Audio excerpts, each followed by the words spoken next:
আসলে আমরা যারা বয়োজ্যেষ্ঠ মানুষ আমরা সামাজিক যোগাযোগ মাধ্যমে খুব একটা ব্যবহার করেন না। খুব একটা ব্যবহার যাই করি আমরা এটা সম্বন্ধে অবগত হয়েছি খুব বেশি দিন হয়নি। এর, যখন ফেসবুক যখন শুনেছি তারও অন্তত হয়তো এক যুগ পরে ফেসবুক ব্যবহার করা শিখেছি।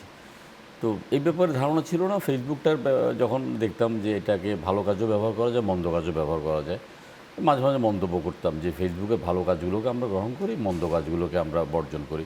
ফেসবুকের মাধ্যমে আমরা অনেক কিছু জ্ঞান অর্জন করতে পারি, ফেসবুকের মাধ্যমে আবার বীর্যের ছড়ানো যায়, আমাদের বিচ্ছিন্ন হয়ে যাওয়া মানে দীর্ঘদিনের স্বজনদেরকে খুঁজে পাওয়া যায়, অনেক ভালো কাজও আছে, আবার একদম কি ঘৃণা বিদ্বেষ এগুলো ছড়ানো যায়।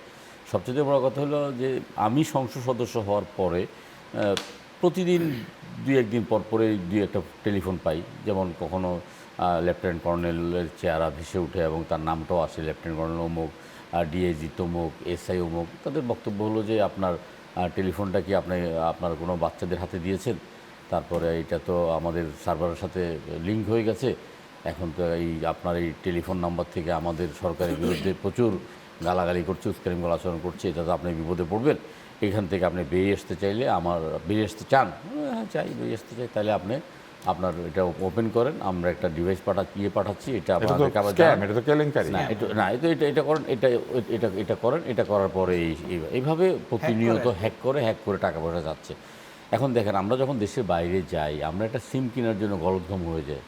ইন্ডিয়াতে গেলেও একটা সিম কেনার জন্য যথেষ্ট কষ্ট করতে হয়, থাইল্যান্ড বা জন্য কোনো দেশে গেলে পাসপোর্ট জমা রেখে একটা সিম কিনতে হয়। বাংলাদেশে মুরগির মতো সিম বিক্রি করা হচ্ছে, কে এটার ব্যবহারকারী কে এটার ব্যবহারকারী নয় এটা না, এটা একটা প্রতারণক চক্র, এটা প্রয়োজন না, কিন্তু সিম নিতে গেলে কিন্তু আমাদের এখানে এনআইডি লাগে না, এগুলো কিচ্ছু না, এখন এগুলো এনআইডি এগুলো কিচ্ছু লাগে না, আঙুলের ছাপ লাগে। না না কিচ্ছু লাগে এনআইডি লাগে লাগে, কিন্তু এগুলোকে অন্য কেউ ইউজ করে আর কি।